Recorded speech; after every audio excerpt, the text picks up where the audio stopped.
Good afternoon. It's January 15th, 2019, and this is the first of what I hope to be a series of videos in which I try to cut through the noise and communicate to you directly. I want to use the video format as a way to talk about individual stocks, the market, the general economy, and how our fund is positioned to generate performance going forward. I'm doing this to try to cut through the noise. Every day, people are writing white papers, investor letters, sending out pitch decks. And I'm inundated by those, as I imagine you are. But I think very few people are actually posting high-quality videos and speaking directly about certain issues. So I hope you find this new format helpful and informative, and I look forward to answering any questions you may have in this video format going forward. So with that, I would love to talk about Apple computers. Earlier this month, Apple released new guidance for their fourth quarter revenue, in which they sharply downgraded their revenue forecast and specifically blamed China and the Chinese smartphone market for this downgrade.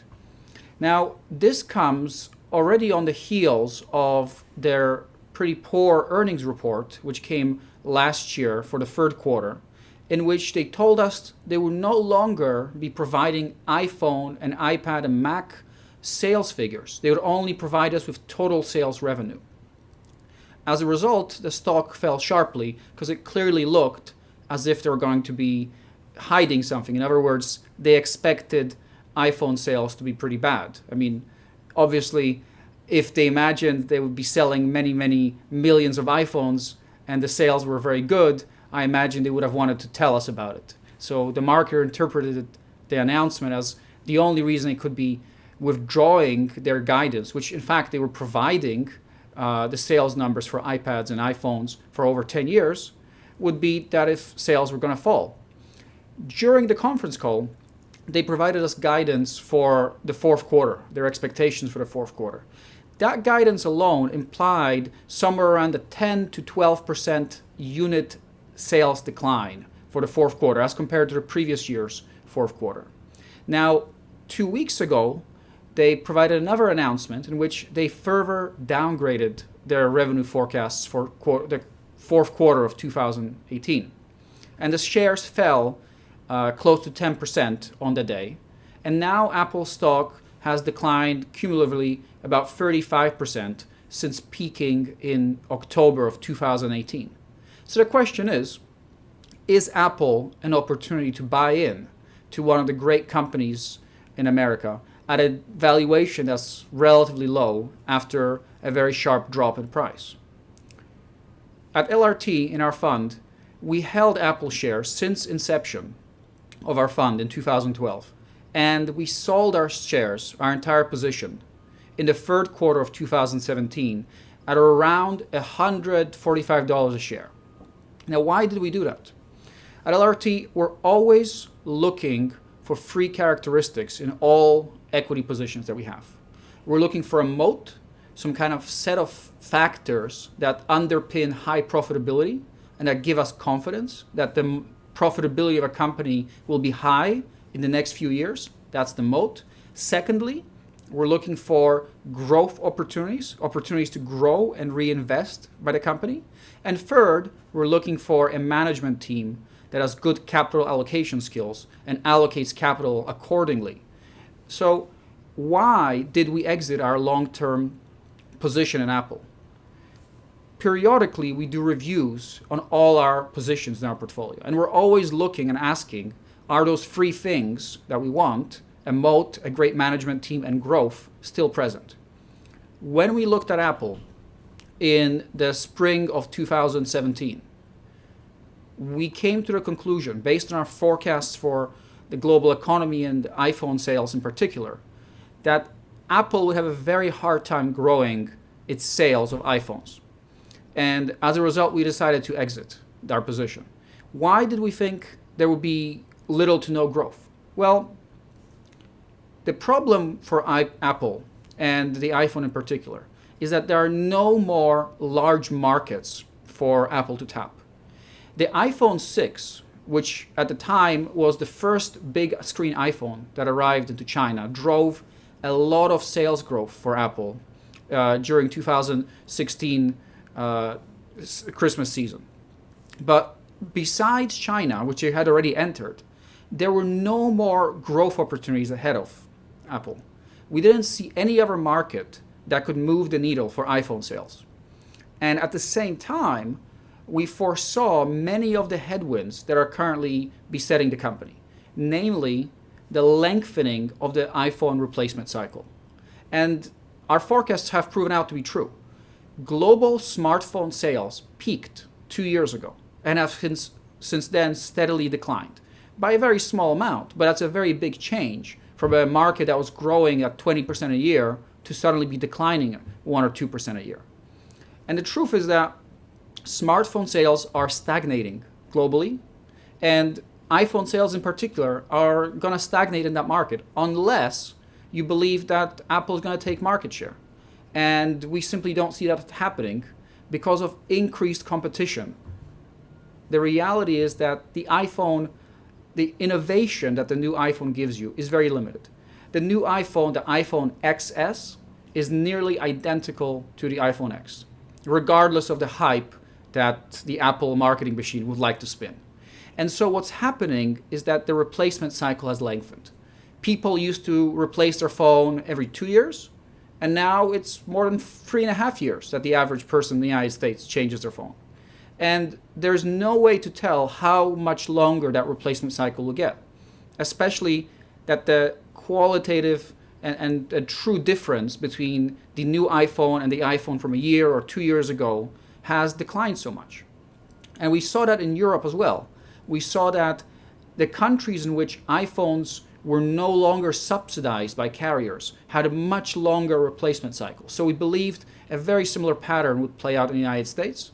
And in fact, that's what's happening. Finally, innovation has been declining and competition has been rising, especially in China. And I think this is something that's really important that a lot of Americans and investors in the United States don't fully understand. In the United States, the differentiation between Apple and Android comes down to the operating system. The iOS Apple operating system is dramatically different than that of Android. But it's not the same case in China. Yes, of course, the operating system is different, but the differentiation is not about the operating system. In China, the internet market is dominated by Tencent and Alibaba and Baidu. And primarily the so-called super apps of Tencent's WeChat, where many other apps reside within that app, is what Chinese consumers use. So the Apple ecosystem is much weaker in China. In other words, there's very little difference for a user to switch between an Android and an iPhone in China, because most of what they're going to be using is going to be within WeChat, and the WeChat platform is available on both Google and Apple devices and looks identical and does the same things. So in China, Apple is much more a hardware company with very volatile replacement cycles driven by hit products. And so it's going to be much more difficult for China and to drive future Apple growth. And with that, we see ongoing lengthening of the iPhone replacement cycle and likely further downward pressure on Apple's revenue. Now, what we didn't foresee 2 years ago when we sold the shares is that Apple would be able to raise the average iPhone price as much as it has.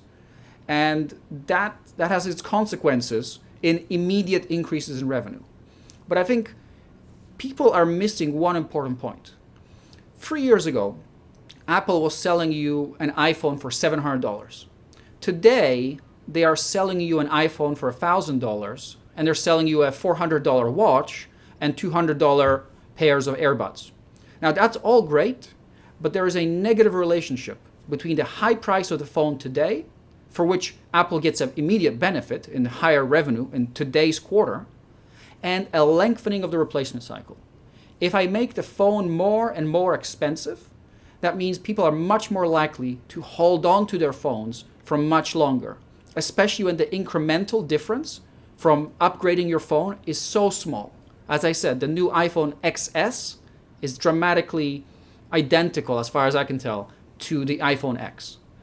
And so people, I think, missed the fact that higher revenue in the current quarter for Apple, driven by these increases in price, could also mean lower revenue in future respective quarters. And we don't know how big of that relationship really is. We don't really know how much lower future revenues will be, because Apple has sort of pushed up to these ultra luxury, ultra high prices and potentially boxed themselves into very high priced phones that may be replaced every 4, maybe even 5 years. And so the Apple investment story today is really about just capital returns at a very low valuation. Now, it's true that Apple's valuation has declined a lot, but we don't see any real substantive opportunities for Apple to reinvest within its current moat, even though we still believe the company has a nice moat. And so the story of the return to the investor is all about driving capital returns, buybacks, and dividends.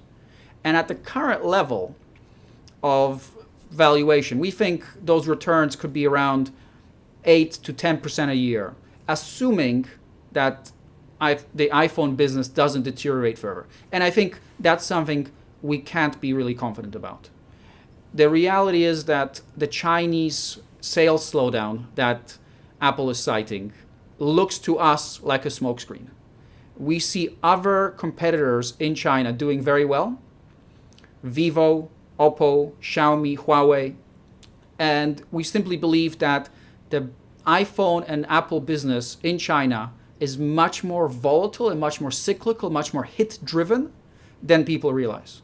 And finally, if you believe that the global economy is going to face a slowdown, one of the first things consumers can defer purchasing is a new $1,000 iPhone. And so we have no confidence that the revenue slowdown at Apple has hit any kind of trough and is about to reaccelerate, which really is the underlying thesis that many people who are bullish on the stock have. So as you can guess by now, we're not very constructive on Apple. We think the stock is much more cyclical than people really admit, and Apple has been trying to spin this story about becoming a stable services business for the last 3 years, and we simply don't see that. In fact, we believe that increasing the average selling price of the iPhone, which a lot of investors have focused on as a positive, is driving a much longer iPhone replacement cycle, which is something that investors have missed. And so with that, we don't see ourselves being buyers of Apple stock anytime soon.